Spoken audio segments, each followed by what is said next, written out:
महबूबा मुफ्ती की और सुरक्षा बढ़ाने की उठी मांग। सड़क हादसे के बाद सुरक्षा मामले ने पकड़ा तूल। पार्टी कार्यालय के बाहर कार्यकर्ताओं का प्रदर्शन।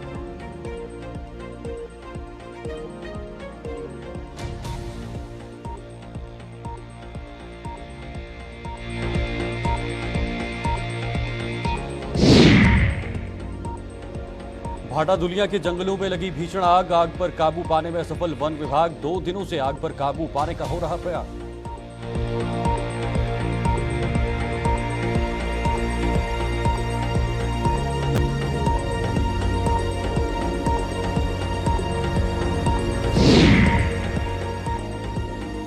गंदा पानी पीने को मजबूर हुए उदय गांव के लोग। 15 वर्षों से 200 परिवार पी रहे गंदे नाले का पानी। सरकार का जल जीवन मिशन भी नहीं दे पाया साफ पानी।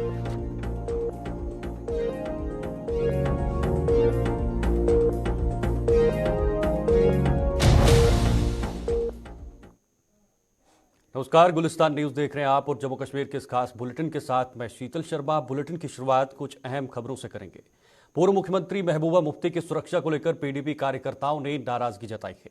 पार्टी कार्यकर्ताओं ने अपनी नाराजगी जताने के लिए जम्मू में स्थित पार्टी कार्यालय के बाहर कुछ ही देर में विरोध प्रदर्शन करेंगे। कल अनंतनाग में महबूबा मुफ्ती की कार हादसे के बाद पूर्व मुख्यमंत्री की सुरक्षा मामले ने तूल पकड़ लिया है। पार्टी कार्यकर्ताओं का आरोप है कि साजिश के तहत पूर्व मुख्यमंत्री को सुरक्षा से वंचित रखा गया है। इस पर बात करेंगे, इस पर जानकारी लेंगे, लेकिन पहले आपको बताना चाहेंगे कि कल कश्मीर के अंदर जो है वो पूर्व मुख्यमंत्री महबूबा मुफ्ती की जो गाड़ी है वो हादसे का शिकार हुई थी, जिसमें गाड़ी पूरी तरह से दुर्घटनाग्रस्त हुई थी। यानी बाल बाल पूर्व मुख्यमंत्री महबूबा मुफ्ती बची हुई थी। लेकिन उसके बाद अब जम्मू के अंदर जो पीडीपी के कार्यकर्ता हैं उनमें आक्रोश देखने को मिल रहा है। थोड़ी देर में ये प्रदर्शन जो है जम्मू के अंदर देखने को मिलेगा। यानी पीडीपी पार्टी जो कार्यालय है उसके ठीक सामने ये प्रदर्शन होगा। हमारे साथ हमारी सहयोगी भी जुड़ेंगे, उनसे भी जानने की कोशिश करेंगे कि आखिर ये जो सुरक्षा का मामला है ये इस मामले को लेकर किस तरह से पीडीपी सामने निकल कर आती है और इस प्रदर्शन में क्या कुछ निकलकर सामने आएगा। फिलहाल हमारे साथ शिल्पा शर्मा हमारी संवाददाता जम्मू से इस वक्त जुड़ गए हैं। सीधे शिल्पा का रुख करना चाहेंगे। शिल्पा, जरा बताइए, थोड़ी देर में यह प्रदर्शन होने वाला है, तो क्या सुरक्षा का जो ये मुद्दा है पूर्व मुख्यमंत्री महबूबा मुफ्ती का, किस तरह से ये तूल पकड़ रहा है और इस प्रदर्शन में क्या कुछ निकलकर सामने आ सकता है? जिस तरीके से आज बीजेपी के द्वारा धरना दिया जाएगा और ये धरना कल के हादसे को लेकर होगा। जिस तरीके से सड़क हादसा फॉर्मर सीएम महबूबा मुफ्ती का एक सड़क हादसा जो है वो पेश आया था और साफ तौर पर इसको लेकर हमने बातचीत भी की। पार्टी के जनरल सेक्रेटरी सतपाल सिंह चाड़क से हमने बातचीत की। उनका ये कहना है कि कहीं ना कहीं सिक्योरिटी में चूक हुई है और इसका जिम्मेवार वो एलजी प्रशासन को ठहरा रहे हैं कि आखिरकार एलजी प्रशासन के द्वारा जो है वो किस प्रकार से जो इस प्रशासन है उसके द्वारा किस प्रकार से सिक्योरिटी चूक हुई है। जबकि इससे पहले भी इनका ये कहना है कि इससे पहले भी राजौरी पुंछ जिला में जब विक्टिम की फैमिली से वो मिलने के लिए गए थे तब भी उन्हें वहां पर रोका गया। और कल ये जिस तरीके से सड़क हादसा पेश, हालांकि कोई बड़ा सड़क हादसा पेश नहीं आया है, जहां पर उन्होंने ये भी महबूब मुफ्ती ने अपने ट्विटर पर जो अकाउंट पर है उन्होंने पोस्ट भी किया कि उनके ड्राइवर और पीएसओ को चोट लगी है। हालांकि बड़ा सड़क हादसा नहीं था, लेकिन सतपाल सिंह चाड़क का ये कहना है कि ये बड़ा हादसा भी हो सकता था और आखिरकार सिक्योरिटी में किस प्रकार की ये चूक है, जहां पर इसको लेकर जो है वो पूरी ध्यान देना चाहिए कि आखिरकार क्यों सिक्योरिटी में चूक हुई। जब भी महबूबा मुफ्ती कहीं की ओर रुख करते हैं तो इस प्रकार के दृश्य जो है वो आखिरकार सामने आते हैं। जरा बताइए, इस प्रदर्शन की रूपरेखा क्या होगी और कितने लोगों के इसमें उमड़ने की अभी फिलहाल संभावनाएं हैं, कितने लोग इसमें शामिल हो सकते हैं? और देखिए, फिलहाल कुछ समय के बाद ये धरना शुरू होगा, जहां पर इस धरने को जो है वो पार्टी के जनरल सेक्रेटरी लीड करेंगे और कई सारे कार्यकर्ता, जितने भी बीजेपी के कार्यकर्ता है वो इस शामिल रहेंगे। और एक ही मांग की यानी कि एक सवाल उठाया जा रहा है कि आखिरकार इस सड़क हादसा पेश आया, एक बड़ा सड़क हादसा भी हो सकता था, एक घटना भी हो सकती थी, लेकिन आखिरकार ये सवाल उठाया जा रहा है कि आखिरकार इस सिक्योरिटी में चूक क्यों, सुरक्षा में आखिरकार चूक क्यों, क्योंकि महबूबा कहीं पर भी रुख करती है तो इस प्रकार की दृश्य तस्वीर निकल कर आती है। तो यही सवाल है कि प्रशासन के होते हुए, एलजी प्रशासन के होते हुए इस प्रकार की सिक्योरिटी में चूक क्यों हो रही है।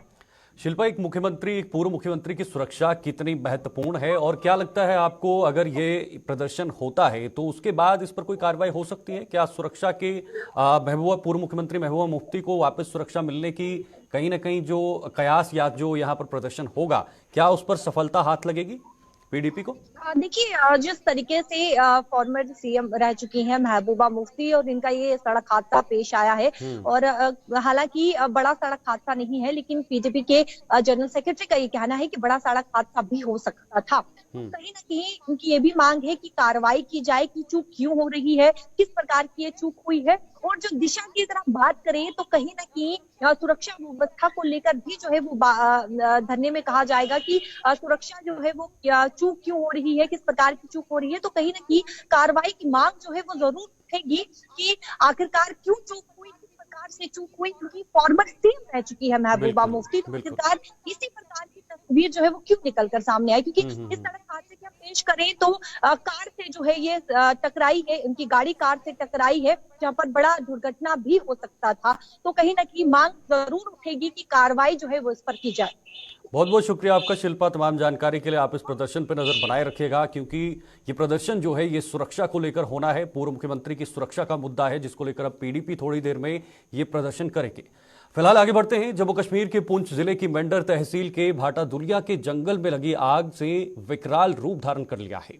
पिछले 2 दिनों से वन विभाग के अधिकारी और कर्मचारी आग पर काबू पाने का प्रयास कर रहे हैं, लेकिन अभी तक उन्हें आग पर काबू पाने में सफलता हासिल नहीं हुई है।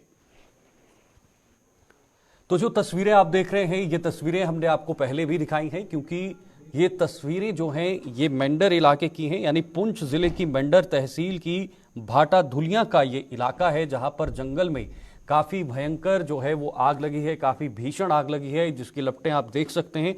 और सबसे हैरान करने वाली बात यह है कि 2 दिन इस आग को, यानी आज दूसरा दिन है, इस आग को बुझाने में अभी तक वन विभाग को सफलता हासिल नहीं हुई है। प्रशासन इसमें पूरी तरह से विफल दिखाई दे रही है। और फिलहाल हमारे साथ ताहिर, हमारे संवाददाता, इस खबर पर अधिक जानकारी के लिए जुड़ गए हैं। उनसे जानने की कोशिश करेंगे कि ये आग जो लगी हुई है अभी की, वहां पर वर्तमान स्थिति क्या है, और क्या आसपास के वहां पर जो लोग रहने वाले हैं वो इस आग से कितने दूर हैं। ताहिर, जरा बताइए, ये आग जो है ये काफी भीषण देखने को मिल रही है तस्वीरों के हिसाब से। हम जरा जानना चाहेंगे कि आखिर दूसरा दिन है, अभी तक इस आग पर काबू नहीं पाया गया है, आखिर वजह क्या है? जी शीतल, मैं आपको बता दूं कि ये बाटा दुड़िया फॉरेस्ट की बात करें या नाड़ फॉरेस्ट की बात करें, ये एक बहुत बड़ा जंगली एरिया है। आजकल का जो है वो सूखा मौसम है, इसमें बारिशें नहीं हो रही है। वहां जो है वो पेड़ जो है वो पाइन वुड के पेड़ बताए जा रहे हैं, और उस जंगल में पाइन वुड के पेड़ हैं जो जिनके पत्ते जो है वो गिरे हुए हैं और वो बिल्कुल सूखे हुए हैं। इसमें जो है कि जो ही आग लगती है तो ये आग जिस तरह पेट्रोल आग पकड़ता है या कोई भी कैरोसिन ऑयल पकड़ता है, उसी तरह जो है ये पाइन वुड के पत्ते जो है वो इस आग को पकड़ते हैं, और एक बार अगर इनमें आग लग जाए तो इसके ऊपर काबू पाना बहुत ही मुश्किल होता है। आपको बता दें कि अगर हम इस एरिया की बात करें तो इस एरिया के 2 साइड पे जो है वो रिहायशी गाँव है। एक साइड जो है वो केरी गाँव पड़ता है, नीचे की साइड की बात करें अगर तो वो कांगड़ा गाँव पड़ता है। 2 दिन से लगातार जो है वो फायर ब्रिगेड की बात करें या महकमा जंगलात की बात करें, वहां के लोकल्स की बात करें, बराबर जो है वो आग को बुझाने की कोशिश कर रही है। लेकिन अभी तक ताहिर, आग से कितने दूर लोग रहते हैं? क्या खतरा हो सकता है अगर इस आग को समय से नहीं बुझाया जाएगा? जी शीतल, मैं आपको बता दूं कि अगर ये आग को नहीं बुझाया गया या आज या कल तक इस आग के ऊपर काबू नहीं पाया गया तो ये आग जो है ये आग बढ़कर रिहायशी गांव में भी पहुंच सकती है। मैं आपको बता दूं कि अभी मौसम जो है, इस मौसम में जो है लोगों ने अपने घास भी इकट्ठे करके रखे होते हैं, और ये जो जंगल है, जंगल के आसपास के जितने भी घर हैं वहां जो है मवेशियों के जो मकान होते हैं वो बिल्कुल कच्चे होते हैं, उसमें जो है लकड़ी इस्तेमाल की जाती है। वहां जो है पत्ते भी उसके छत में डाले जाते हैं। तो ये अगर इस आग के ऊपर काबू ना पाया गया तो इससे जो रिहायशी गांव है या लोगों की हम बात करें तो लोगों को भी काफी नुकसान हो सकता है। बिल्कुल।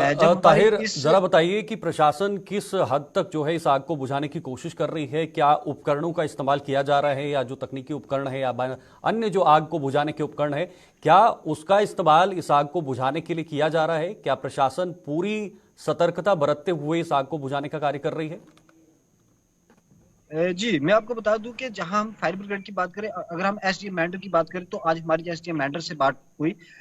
उनका ये कहना था कि उन्होंने हर डिपार्टमेंट को, चाहे हम जल शक्ति डिपार्टमेंट की बात करें, जो उनके पास वाटर टैंकर है जो लोगों तक पानी सप्लाई करने का काम करते हैं, उनको भी इंस्ट्रक्शन दी गई है, वो भी वहां मौके पे पहुंचे हैं। फायर ब्रिगेड की बात करें, वो भी अपनी गाड़ियां लेके वहां मौके पे पहुंचे हैं। लेकिन वहीं आपको बता दें कि जहां जो है टैंकर या फायर ब्रिगेड की गाड़ियां जो है वो वहां जंगल के बीच में नहीं जा सकती, क्योंकि वो रोड से काफी दूर है।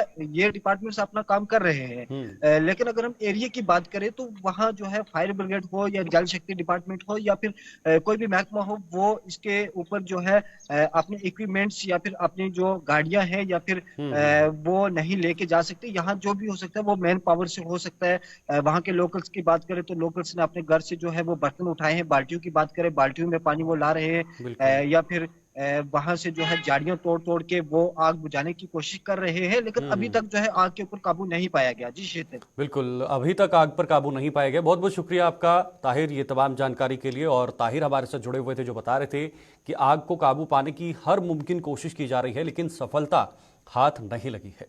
फिलहाल रुक करते हैं अगली खबर का। पुंछ जिले की तहसील मंडी के उदय गांव के वार्ड नंबर 4 और वार्ड नंबर 5 में पानी की समस्या से करीब 200 परिवार परेशान हैं। परेशान लोगों के मुताबिक पिछले 15 वर्षों से वो लोग नाले का गंदा पानी पीने को मजबूर हैं, लेकिन कोई उनकी सुध नहीं ले रहा है। यही नहीं, अपनी इस परेशानी को लेकर वो कई बार जल शक्ति विभाग से शिकायत कर चुके हैं, लेकिन कोई उनकी सुनवाई नहीं कर रहा है। सरकार की जल जीवन मिशन भी इन लोगों का साफ पानी उपलब्ध करवाने में अभी तक नाकाम साबित हुआ है।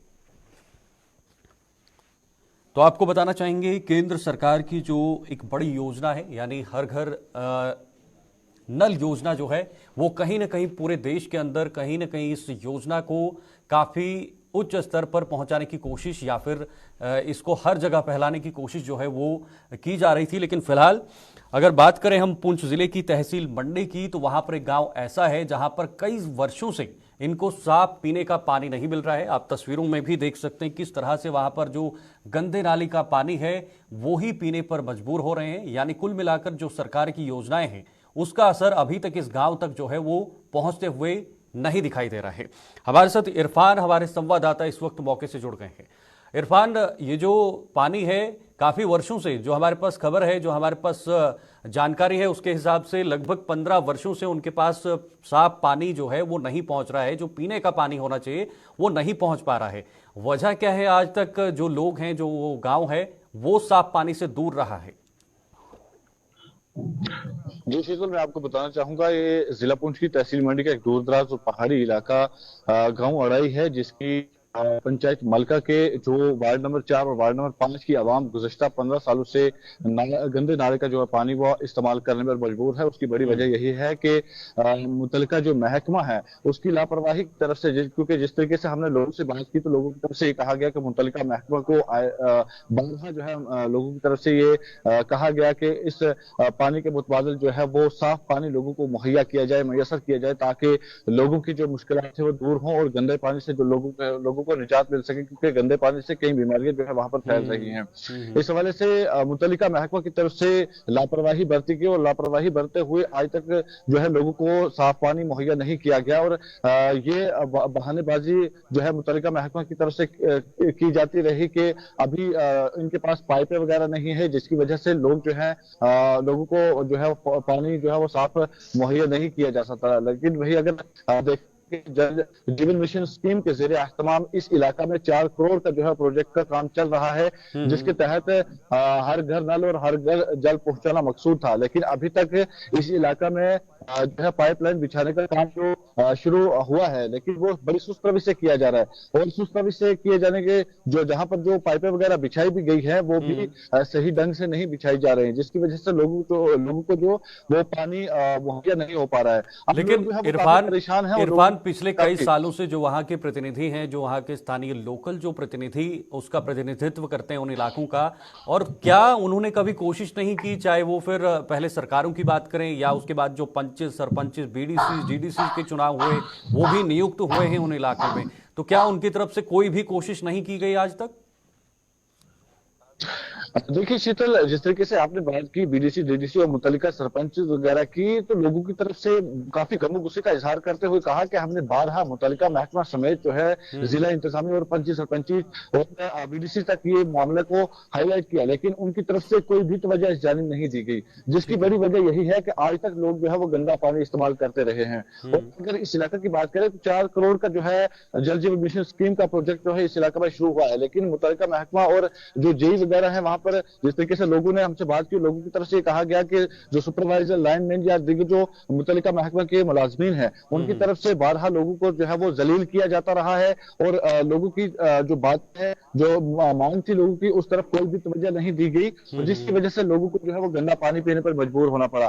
काफी जो है लोगों को जो है लोगों की तरफ से कहा गया कि लोगों में जो है काफी गंदे पानी से जो बीमारियां हैं वो फैल रही हैं, और इस हवाले से बारहा इंतजामिया तक मुतालबात भी पहुंचाए कि यहाँ पर जो है साफ पानी फराहम किया जाए ताकि लोगों की जो परेशानियां हैं वो दूर हो सकें। वहीं लोगों ने ये भी मुतालबा इंतजामिया से किया है कि जल्द से जल्द इलाका में जो है वो साफ पानी पहुंचाया जाए ताकि लोग जो है वो गंदा पानी ना इस्तेमाल करें और लोगों को जो है साफ और शफाफ पानी जो है वो मुहैया हो सके। ठीक है, बहुत बहुत शुक्रिया आपका तमाम जानकारी साझा करने के लिए। हमारे साथ इरफान जानकारी दे रहे थे कि वहां पर पानी की कितनी किल्लत है, साफ पानी लोगों तक नहीं पहुंच रहा है, जिससे लोगों को काफी दिक्कतें हो रही है। अब आगे बढ़ते हैं। नए साल के प्रारंभ से ही जम्मू में धुंध और कोहरे ने पैर जमा रखा है। जहां पहाड़ी क्षेत्रों में लोगों को सूरज का चेहरा भी देखने को मिलता है, वहीं जम्मू में लोग घने कोहरे के चलते ठिठुरने पर मजबूर हो गए हैं। इस ठंड से लोगों को आवाजाही और रोजमर्रा जीवन के कार्य करना दूभर हो गया है।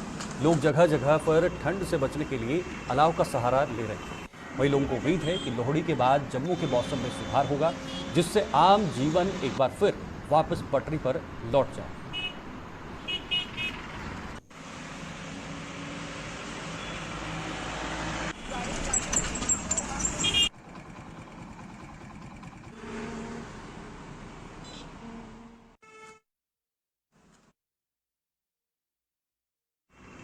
ठंड की बात ही रहती, ठंड इतनी पड़ रही है कि आज 15 दिन से सूरज देखने को नहीं मिला है, और इतना कोहरा था ना कि घर से निकलना बड़ा मुश्किल हो रहा है। क्या करना, फिर भी ऑफिस ड्यूटी जाना पड़ता है काम करने के लिए, लेकिन जब भी घर से निकले ना तो कपड़े गर्म पहने और अपना ध्यान रखें। पहले बहुत ज़्यादा ठंड पड़ी जी, दिल नहीं करता काम पे जाने के लिए, करे क्या, जाना पड़ेगा काम पे।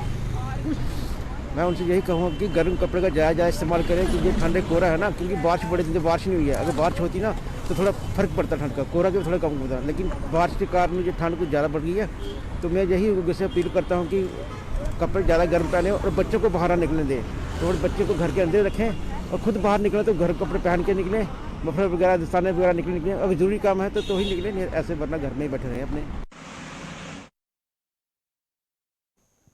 Administrative secretary doctor Abid Saeed ने जम्मू के एसएमजीएस अस्पताल का दौरा किया है। इस दौरान उन्होंने 4 विभागों के साथ साथ वार्डों का दौरा किया है और स्वास्थ्य व्यवस्थाओं का निरीक्षण किया।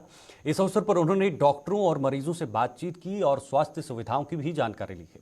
इसके बाद एडमिनिस्ट्रेटिव सेक्रेटरी ने अस्पताल की नई बिल्डिंग का भी दौरा किया और वहां चल रहे निर्माण कार्य का भी निरीक्षण किया है।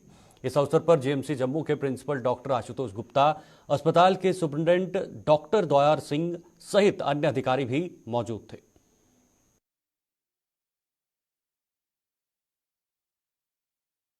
आज यहाँ एसएमजीएस में जो हमारे 4 मेन डिपार्टमेंट्स हैं, गायनेकोलॉजी, पीडियाट्रिक्स, ईएनटी और डर्मेटोलॉजी, उन सब डिपार्टमेंट्स का राउंड लिया, पेशेंट्स से बात की। It was a inspection, surprise inspection, जहाँ पे हमने आज पेशेंट से, डॉक्टर्स से, अटेंडेंट्स से बात की। तो जो रिक्वायरमेंट्स थी डॉक्टर साहिबान से, पैरामेडिक्स से, स्टाफ से और मोस्ट इम्पॉर्टेंटली पेशेंट्स और उनके अटेंडेंट्स से बात की।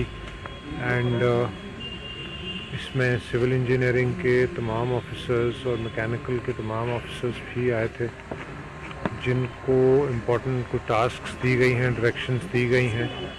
और मुझे लगता है कि यहाँ बहुत अच्छा इंफ्रास्ट्रक्चर बनने का बड़ा अच्छा स्कोप है। आपने देखा कि एक state of the art 245 bedded actually hospital, maternity hospital जो नया बन गया है, वो फाइनल स्टेजेस में है। उसको मैंने ये हिदायत दी है कि अगले 2-2.5 महीने में कंप्लीट करके उसको हम यूज़ करना शुरू कर दें पेशेंट्स के लिए, और मुझे लगता है कि उससे बड़ा रिलीफ मिलेगा।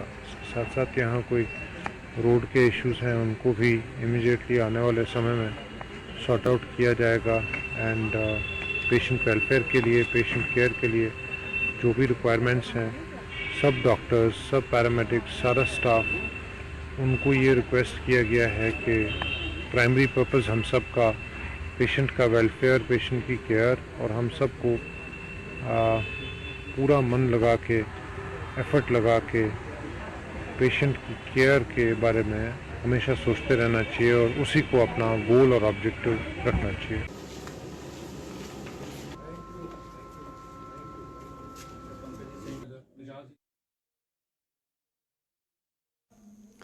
आगे बढ़ते हैं। भूस्खलन के कारण 10 साल पहले बेघर हुए उधमपुर पंचौरी ब्लॉक के गांव सदल के 40 परिवार आज भी अपने आशियानों के लिए तरस रहे हैं। 2014 में इन लोगों के घरों के साथ साथ पूरा गांव भूस्खलन की भेंट चढ़ गया था, लेकिन तब से लेकर आज तक न तो इन लोगों को घर बनाने के लिए जमीन मिली है और न ही राहत राशि। आज भी ये लोग सुई में अस्थायी शिविरों में रहने को मजबूर हैं। गौर से देखिए इन उदास व परेशान चेहरों को। इनके गमज़ादा चेहरे इनकी परेशानी की कहानी बयान कर रहे हैं। 6 सितंबर 2014 को ऊपर वाले ने इन पर गजब का कहर ढाया और इनके हंसते बसते गांव और इनके घर बार को जमीन दोज कर इन्हें खुले आसमान के नीचे ला खड़ा कर दिया। उस दिन का वो खौफनाक मंजर से पैदा डर आज भी इन लोगों के आंखों में साफ नजर आ रहा है।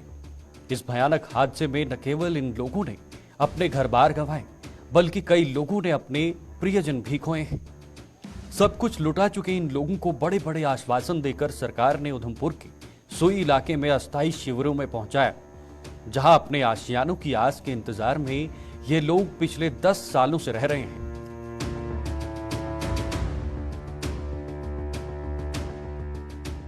वहां से उठवाकर यहाँ सुई में लगाया था, जहाँ कुंजा फैमिली जहाँ लगाई थी, जिनमें से अभी इस टाइम मौजूद 40 फैमिली हैं। और डॉक्टर जितेंद्र सिंह ने हमें खुद आकर यहाँ बैठाया था और एक दफा जहाँ आए थे कि आपके लिए प्लाट बनाए गए, हम इधर ही आपको मकान बना कर देंगे। तो प्लाट का काम शुरू किया इन्होंने मानसर और डबरा में। अभी भी मौजूद है, प्लाट बने हुए। वहाँ पर बिजली भी लगाई है इन्होंने, मगर प्लाट दिए नहीं, देने का अभी तक इन्होंने कोई नाम नहीं लिया। 2014 6 सितंबर उस वक्त टाइम भी 11 बजे का टाइम था और 6 सितंबर को वहाँ हादसा हुआ था, हमारा गांव नष्ट हो गया था, 40 लोग मर गए थे।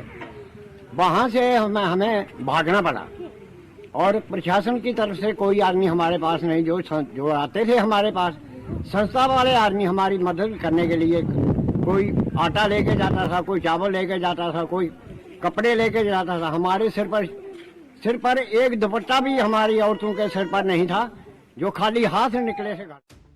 सरकार ने शिविर में छत तो उपलब्ध करवाई है, पर यह छत भी इन लोगों के लिए केवल नाम की साबित हुई है। जगह जगह से टूटी टीन के कारण बारिश का पानी इन लोगों के कमरों में भर जाता है और इनके लिए इन कमरों में रहना और खान मुहाल हो जाता है।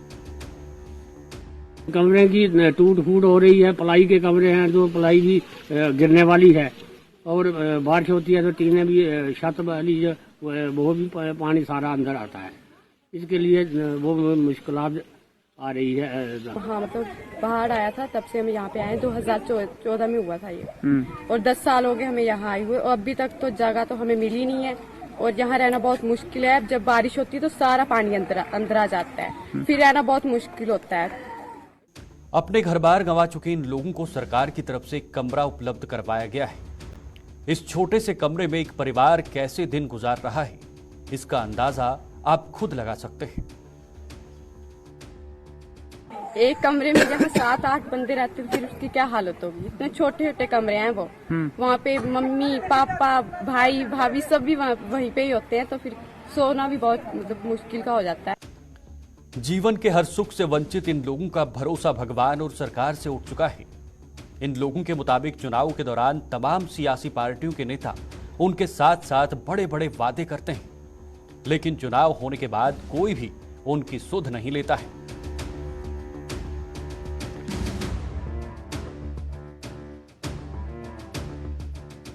भी आते हैं कि हाँ हम आपकी जगह बनाएंगे, पर जो वोट हो जाते हैं वोट लेके तो सब भी चले जाते हैं, फिर बाद में तो कोई नहीं आता है पूछने की आपकी क्या हालत है क्या नहीं, बस ऐसे ही बोल के चले जाते हैं। इन 10 वर्षों में सबका साथ, सबका विकास और सबका विश्वास जीतने का दावा करने वाली सरकार ने इन लोगों के साथ रही और न ही इन लोगों का विकास किया है और न ही इन दुखी लोगों का विश्वास जीत पाया है। उधमपुर वीडियो जर्नलिस्ट किशोर शर्मा के साथ अश्विनी चंदेल की यह रिपोर्ट। जम्मू कश्मीर के इस खास बुलेटिन में फिलहाल के लिए इतना ही। दीजिए इजाजत, नमस्कार।